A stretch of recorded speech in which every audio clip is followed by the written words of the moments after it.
Welcome back, everyone. This is Fady from Harvey Productions, and today I want to talk to you about analog summing. As a mixing engineer, analog summing is crucial for what you're doing. It just does the magic to your mix. I tried to get it with analog summing plugins. It was never the same. It was never the same. My setup, I use the Dangerous 2 Bus LT down here, and that is the main unit that I use for analog summing. And obviously my interfaces are the Apollos. I have the X6, 8P, and X4, and this is how I route everything to the Dangerous music unit for analog summing. So let's dig in, and I want to explain to you guys how am I doing my routing, where's my line outs and line ins, and how does it go, and how do I set it up inside my DAW. So let's dig in. As you guys can see here, so this is my Apollo console, and this is kind of like the heart of everything where you set up all your routing. So let's just go into the settings of the Apollo console, and let's go to the I/O matrix. Inside my I/O, that's where I'm setting up everything. I have it set up as 64 inputs, 64 outputs. I'm not really using all of them, but this is kind of how I have it set up right now. And then I wanted to maximize the use of my Apollo interfaces for my inputs and outputs, and I wanted to make sure that everything is also lined up in my DAW, where it's not like you have two channels or some, and then the next two channels are something else, and the next two channels are some. So I wanted to make sure that they all correspond to one another. My Apollo X, you can see here in my hardware, my X6 is actually my main device for monitoring and everything. And then I have my X8P and I have my X4. So going here to my I/O matrix, so you guys can see there's some offline stuff in here. So I did that actually on purpose, and I actually chose this not connected to anything. And I'll explain why in just a minute here. All right, so let's kind of go through my current setup. So I have my Apollo X6 outputs, monitor left and right, and those basically feed my speakers. Currently, I don't actually use them because I use my Grace Design monitor controller for this instead of this, but majority of everyone will be monitoring from their interface. So that's where you plug in your speakers that goes to your interface. Then after that, I have here, you have inputs and outputs. And something I have learned that actually made my life so much easier, always make sure your inputs and outputs are lined up on the same line horizontally. And it will make your life so much easier, especially if you have hardware inserts. And that's a whole other conversation for a different day, but just start your setup that way and it will make your setup so much easier. So here I have all my X6 inputs, and here I have all my X6 outputs. And then I went in here under custom name, and I named them some 1, 2, 3, 4, 5, and 6, because I use those for summing. And then right here is the Apollo X8P, and you'll see that I did the same idea I did up here. I have my monitors. There's no inputs corresponding to that, and then every input has a corresponding output. So input 1, line out 1, input 2, line out 2, all the way until line 8. And if you notice what I did here, I wanted to utilize the monitor outputs on my X8P as an extra summing channels. Why not? Because I'm not gonna, don't have any other use for it. So right now I set up this monitor to 7 and 8, which is from the X8P left and right monitor out. And then starting from the Apollo X8P line 1, it's some 9, 10, 11, 12, all the way down to 16. And that's how I got summing 1 to 16. So there's 16 stereo, 8 mono, 16 stereo channels that are all running through my Apollos. Then on the back of my Dangerous Music unit, you have main outputs left and right. I took those and I went and I chose a dedicated line in my Apollo X6. And then that became my summing.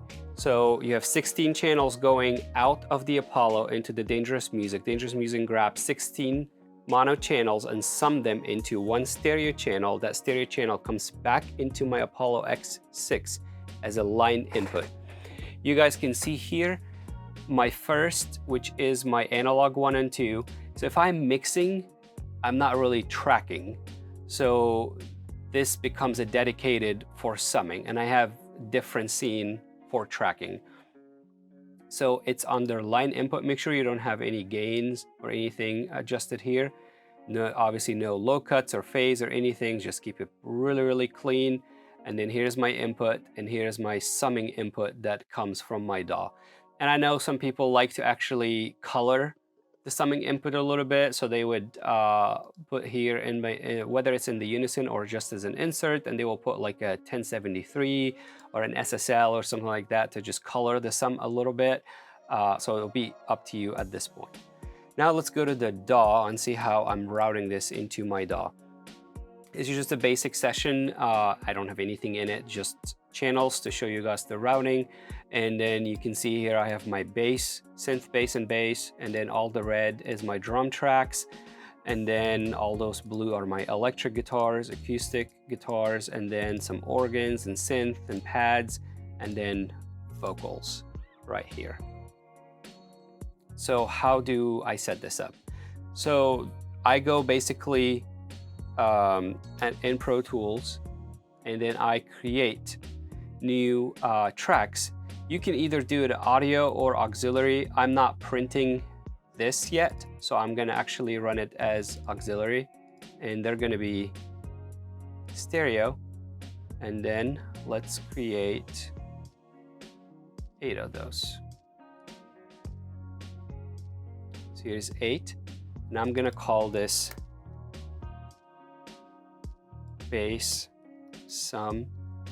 Then the next one, drums sum, and then EG sum, electric guitar sum, then acoustic guitar sum, and then after that we got keys sum, and then Vox sum, and then I'll name another one called effects sum. So we're actually using 7 right now, not 8. We have 1 open.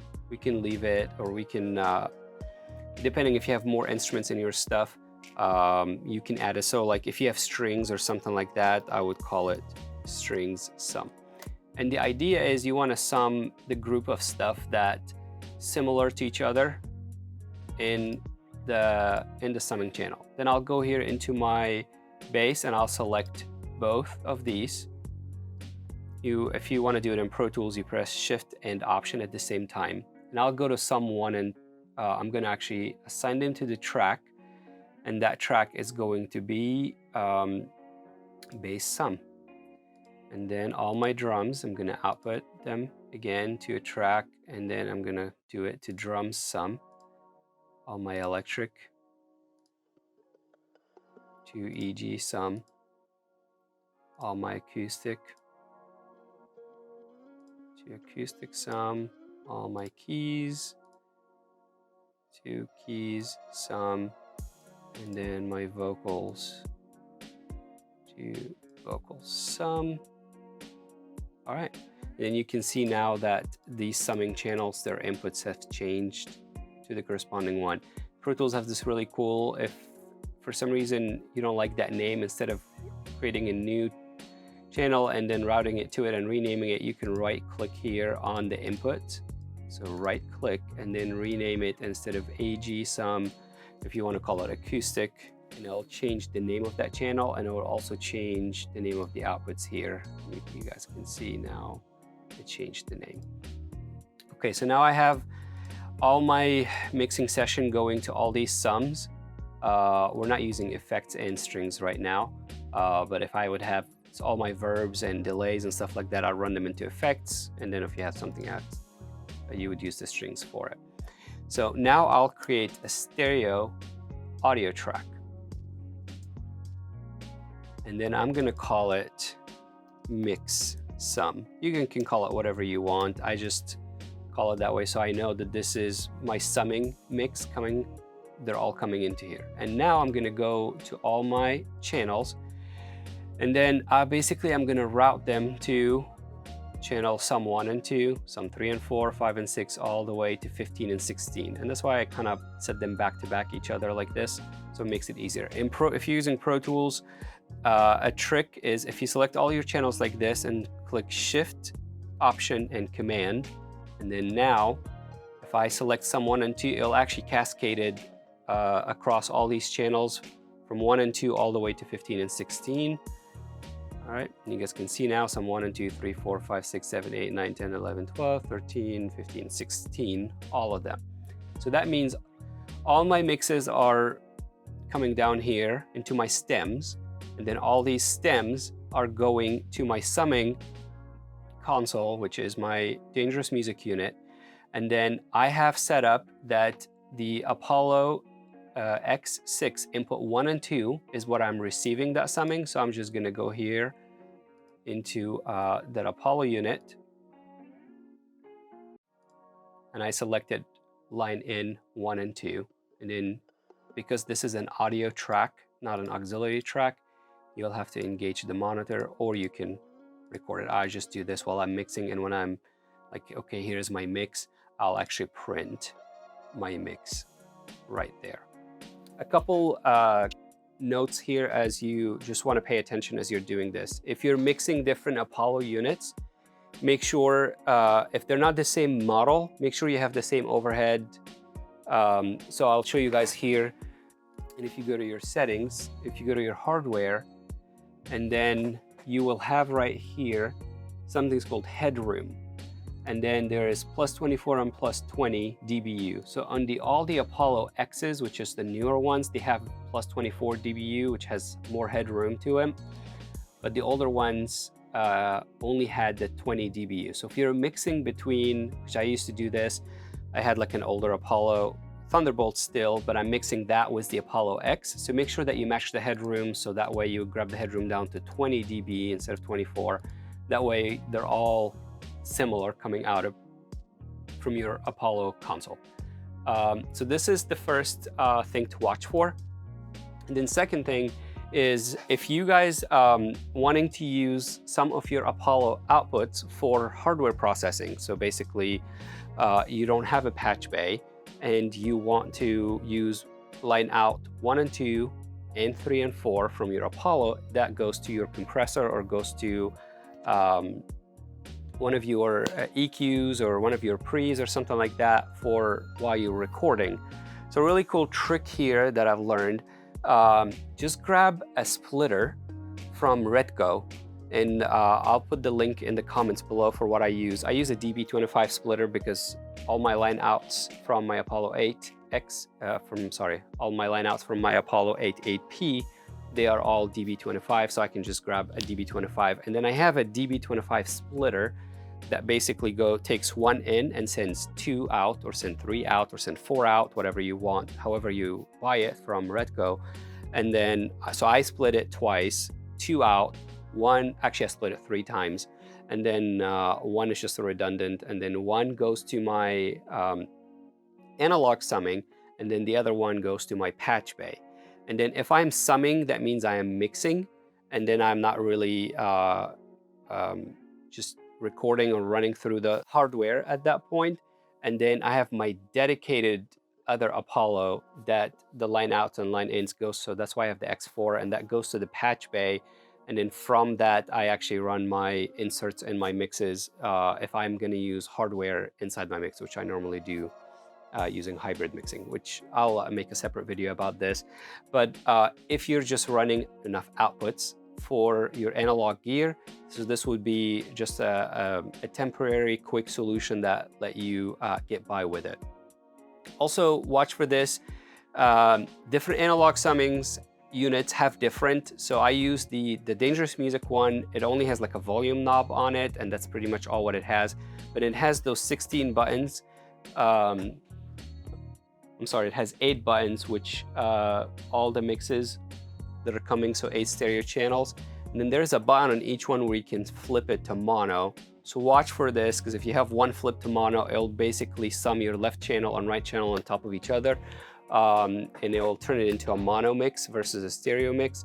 So watch for this if you're sending left and right there from a stereo track, then you obviously want to make sure that your analog summing unit is set up to stereo and not to mono. I hope this helps you guys with setting up analog summing with Apollo in your console and in your DAW. If you like this video, make sure you subscribe, and I'll see you guys at the next video.